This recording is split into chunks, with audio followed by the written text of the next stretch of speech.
শুভ সকাল। আজ 10 এপ্রিল, স্বাধীন বাংলাদেশের অস্থায়ী সরকার গঠনের দিন। আজ এই সরকার গঠনের মধ্য দিয়ে পাকিস্তানের বিরুদ্ধে মুক্তিযুদ্ধ পরিচালনা একটি সাংবিধানিক এবং রাজনৈতিক কাঠামো গঠিত হয়।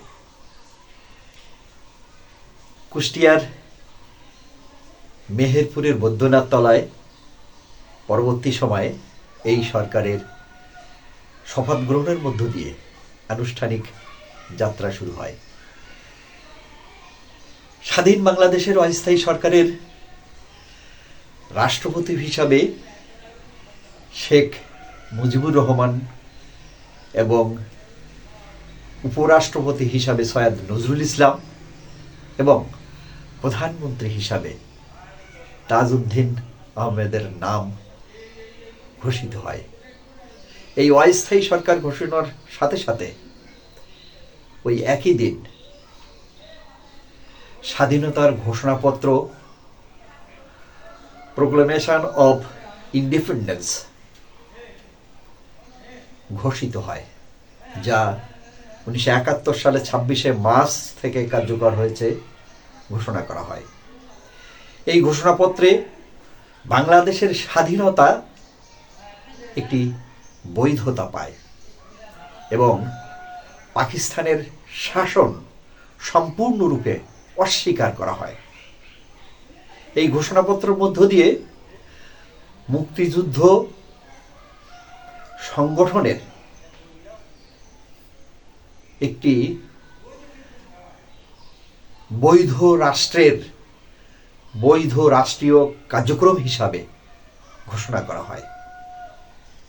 এই সরকারের এই ঘোষণাপত্রের মধ্য দিয়ে বাংলাদেশের সরকারের সাংবিধানিক যে ভিত্তি সেটি প্রতিষ্ঠিত হয় এবং এই সরকারের আন্তর্জাতিক সমর্থন সংগ্রহের জন্যে একটি কাঠামোগত বা কাঠামোবদ্ধ উদ্যোগ নেওয়া সম্ভব হয় এবং আমাদের যে মহান মুক্তিযুদ্ধ সেটা সুসংগঠিতভাবে পরিচালনার জন্যে কাঠামোগত উদ্যোগ নেওয়া সম্ভব হয়।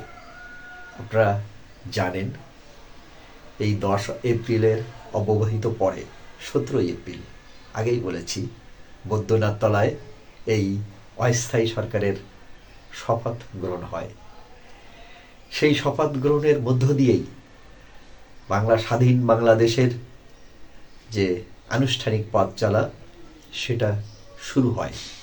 যে আকাঙ্ক্ষা এবং যে প্রত্যাশা নিয়ে সেদিন এদেশের শ্রমিক, কৃষক, শিক্ষক, বুদ্ধিজীবী, সার্বিক বাংলাদেশের জনগণ মুক্তিযুদ্ধে ঝাঁপিয়ে পড়েছিল, বুকের তাজা রক্ত ঢেলে দিয়েছিল, 30 লক্ষ শহীদের আত্মদান এবং 2 লক্ষ মা বোনের সম্ভ্রমের বিনিময়ে বাংলাদেশের অভ্যুদয় ঘটে।